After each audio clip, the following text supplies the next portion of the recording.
প্রতিশ্রুতি অনুযায়ী এদেশে জুয়া, অনলাইন জুয়া এবং মাদকের বিরুদ্ধে জিরো টলারেন্স ঘোষণা করেছে।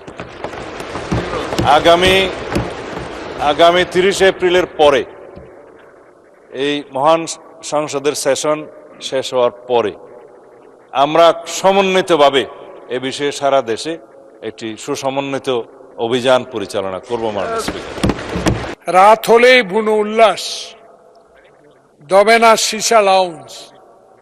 রাজধানীর অভিজাত এলাকার আবাসিক ভবন, রেস্টুরেন্ট, ক্যাফের আড়ালে গড়ে উঠে অবৈধ সীসা লাউঞ্জ বন্ধ করা যাচ্ছে না।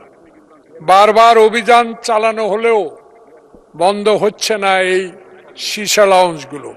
কেউ কেউ ঠিকানা পরিবর্তন করে, আবার কেউ প্রশাসনে কিছু, সব প্রশাসন না, ইঙ্গিতেই এই ব্যবসা চালিয়ে যাচ্ছে। আমি মাননীয় সফল এই 68 দিনের স্বরাষ্ট্রমন্ত্রীর আপনার মাধ্যমে দৃষ্টি আকর্ষণ করছি। আপনাকে অনেক ধন্যবাদ। মাননীয় স্বরাষ্ট্রমন্ত্রী সালাউদ্দিন আহমেদ এ বিষয়ে একটি সংক্ষিপ্ত বিবৃতি দেবার জন্য আহ্বান জানাচ্ছি। মাননীয় স্পিকার, আপনাকে ধন্যবাদ। রাজধানীর অভিজাত এলাকায় আবাসিক ভবন, রেস্টুরেন্ট ও ক্যাফের আড়ালে গড়ে ওঠা অবৈধ সীসা লাউঞ্জ বন্ধের বিষয়ে যে নোটিশটি উত্থাপন করেছেন মাননীয় সদস্য, সেই জন্য তাকেও অশেষ ধন্যবাদ জানাচ্ছি। মাননীয় স্পিকার, মাদকদ্রব্য নিয়ন্ত্রণ আইন 2018 সংশোধিত 2020 এই সীসা খ শ্রেণীর মাদক দ্রব্য হিসেবে তফসিলভুক্ত। বর্তমান গণতান্ত্রিক সরকার মাদককে জাতীয় সমস্যা হিসেবে চিহ্নিত করে নির্বাচনী ইশতেহারে স্পষ্ট প্রতিশ্রুতি দিয়েছে। অবৈধ সীসা লাউঞ্জে সীসা ব্যবসা চালুর রাখার লক্ষ্যে রাষ্ট্রপক্ষের বিরুদ্ধে সীসা লাউঞ্জ মালিকগণ 5টি রিট মামলাগুলো পড়লাম না মাননীয় স্পিকার, পঠিত বলিয়া গণ্য করা হোক, দায়ের করেন। এসব রিট মামলায় মহামান্য হাইকোর্ট বিভাগের রুল ও নির্দেশনার বিরুদ্ধে মাদকদ্রব্য নিয়ন্ত্রণ অধিদপ্তরের আপিলের পরিপ্রেক্ষিতে মহামান্য আপিল বিভাগ অন্তর্বর্তীকালীন আদেশ ভ্যাকেট করে দিয়েছেন। স্বরাষ্ট্র মন্ত্রণালয়ের 8 এপ্রিল 2026 তারিখের একটি স্মারক নম্বর পঠিত বলিয়া গণ্য হোক মাননীয় স্পিকার।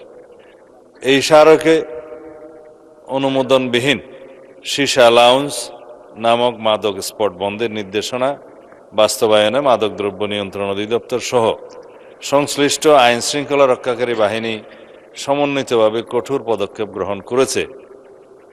মাননীয় স্পিকার, মাদকদ্রব্য নিয়ন্ত্রণ অধিদপ্তর কর্তৃক বিগত 16 এপ্রিল 2026 তারিখ রাতে রাজধানীর গুলশান 2 এলাকার 35 নম্বর সড়কে অবস্থিত অবৈধ সীসাবার দ্য কোর্টইয়ার্ড বাজার লাউঞ্জ এই অভিযান পরিচালনা করে আনুমানিক 5 কেজি সীসা এবং 35টি হুক্কা জব্দ করেছে। 20/4/2026 তারিখে এস লাউঞ্জ রেস্টুরেন্ট নামীয় অবৈধ সীসা লাউঞ্জ অভিযান পরিচালনা করে 4 কেজি সীসা ও 8টি হুক্কা জব্দ করেছে। অবৈধ সীসা লাউঞ্জ সমূহ যাতে নাম ও ঠিকানা পরিবর্তন করে পুনরায় কার্যক্রম শুরু করতে না পারে সেই লক্ষ্যে গোয়েন্দা নজরদারি জোরদার করা হয়েছে এবং সংশ্লিষ্টদের বিরুদ্ধে কঠোর আইনি ব্যবস্থা গ্রহণ অব্যাহত রয়েছে। এর সাথে যে কোনো ব্যক্তি বা প্রতিষ্ঠানের সম্পৃক্ততার অভিযোগ পাওয়া গেলে তা গুরুত্ব সহকারে তদন্ত করে প্রয়োজনীয় আইনানুগ ব্যবস্থা গ্রহণ করা হবে। মহামান্য হাইকোর্ট বিভাগে সীসাবার পরিচালনার বিষয়ে রিট কারিগণের বিপক্ষে সর্বদা আইনি লড়াই পরিচালনা করার পাশাপাশি সীসাবার সমূহে নিয়মিত অভিযান পরিচালনা অব্যাহত রেখেছে মাদকদ্রব্য নিয়ন্ত্রণ অধিদপ্তর। মাননীয় স্পিকার, রাজধানীর বিভিন্ন এলাকায় আবাসিক ভবন, রেস্টুরেন্ট ও ক্যাফের আড়ালে অবৈধ সীসা লাউঞ্জ পরিচালনার বিষয়টি ঢাকা উত্তর সিটি কর্পোরেশনের নজরেও এসছে। এই ধরনের কার্যক্রম জনস্বাস্থ্য, নগর শৃঙ্খলা ও আইন শৃঙ্খলার জন্য ক্ষতিকর এবং কোনোভাবেই গ্রহণযোগ্য নয়। ঢাকা উত্তর সিটি কর্পোরেশন নিয়মিত ভ্রাম্যমাণ আদালত ও তদারকি কার্যক্রমের মাধ্যমে অবৈধ সীসা লাউঞ্জ চিহ্নিতকরণ ও বন্ধে অভিযান পরিচালনা করছে। এ বিষয়ে আইনশৃঙ্খলা বাহিনী ও সংশ্লিষ্ট সংস্থাসমূহের সাথে সমন্বয় করে যৌথ অভিযান পরিচালনা করা হচ্ছে। এছাড়া কোনো ব্যক্তি বা প্রতিষ্ঠানের বিরুদ্ধে প্রশাসনিক সহযোগিতার মাধ্যমে অবৈধ কার্যক্রম পরিচালনার অভিযোগ পাওয়া গেলে তা গুরুত্বের সাথে তদন্তপূর্বক প্রয়োজনীয় ব্যবস্থা গ্রহণ করা হবে। ঢাকা উত্তর সিটি কর্পোরেশন হতে সিটি কর্পোরেশন আদর্শ কর তফসিল 2026 অনুযায়ী নির্ধারিত ব্যবসার ধরনের ট্রেড লাইসেন্স ইস্যু অথবা নবায়ন করা হয়। আদর্শ কর তফসিল শীর্ষ অ্যালাউন্স শিরোনামে কোনো ধারণ নাই। অতএব অবৈধ শীর্ষ অ্যালাউন্স সম্পূর্ণরূপে বন্ধে ঢাকা উত্তর সিটি কর্পোরেশন কঠোর অবস্থানে রয়েছে। এই বিষয়ে অভিযান অব্যাহত রাখবে।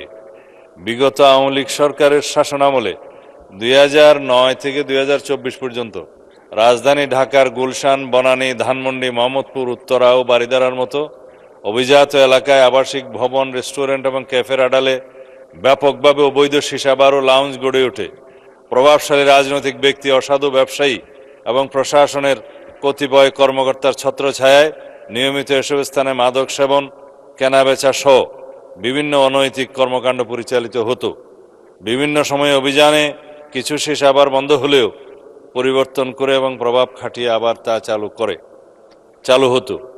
রাজধানীর অভিজাত এলাকার আবাসিক ভবন, রেস্টুরেন্ট ও ক্যাফের আড়ালে অবৈধ সীসা লাউঞ্জ বন্ধে পুলিশ কর্তৃক গৃহীত ব্যবস্থাসমূহ নিম্নরূপ: ঢাকা মেট্রোপলিটন পুলিশের গোয়েন্দা ও অপরাধ বিভাগ কর্তৃক সার্বক্ষণিক, প্রকাশ্য ও গোপন পুলিশি নজরদারি অব্যাহত আছে। নিয়মিত পুলিশ টহলের পাশাপাশি বিভিন্ন সীসা লাউঞ্জ, রেস্টুরেন্টে বিশেষ অভিযান পরিচালনা করে অপরাধীদের গ্রেপ্তার করে আইনের আওতায় আনা হচ্ছে। ঠিকানা পরিবর্তন করে অথবা কোনো আবাসিক বাসস্থানের আড়ালে কোনো প্রকার অবৈধ সীসা লাউঞ্জ যাতে পরিচালিত না হয় সেই লক্ষ্যে গোয়েন্দা নজরদারি অব্যাহত আছে।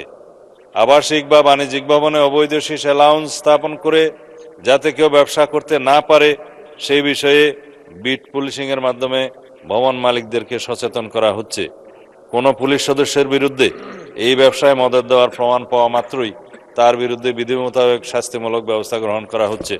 মাননীয় স্পিকার, মাননীয় সংসদ সদস্য জনাব জয়নুল আবেদিন ফারুক এমপি এর রাজধানীর অভিজাত এলাকায় আবাসিক ভবন, রেস্টুরেন্ট ও ক্যাফের আড়ালে গড়ে ওঠা সীসাবার বন্ধের বিষয়ে যদি কোনো সুনির্দিষ্ট প্রস্তাবনা, মতামত থাকে তিনি তা আমাদেরকে অবগত করলে সে বিষয়ে আমরা প্রয়োজনীয় ব্যবস্থা গ্রহণ করার প্রতিশ্রুতি দিচ্ছি।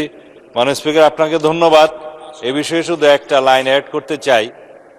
এটা তো সীসাবার, আমরা আমাদের নির্বাচন ইশতেহার অনুযায়ী, জাতির কাছে প্রদত্ত প্রতিশ্রুতি অনুযায়ী এদেশে জুয়া, অনলাইন জুয়া এবং মাদকের বিরুদ্ধে জিরো টলারেন্স ঘোষণা করেছে। আগামী 30 এপ্রিলের পরে এই মহান সংসদের সেশন শেষ হওয়ার পরে আমরা সমন্বিতভাবে এ বিষয়ে সারা দেশে একটি সুসমন্বিত অভিযান পরিচালনা করব। মাননীয় স্পিকার।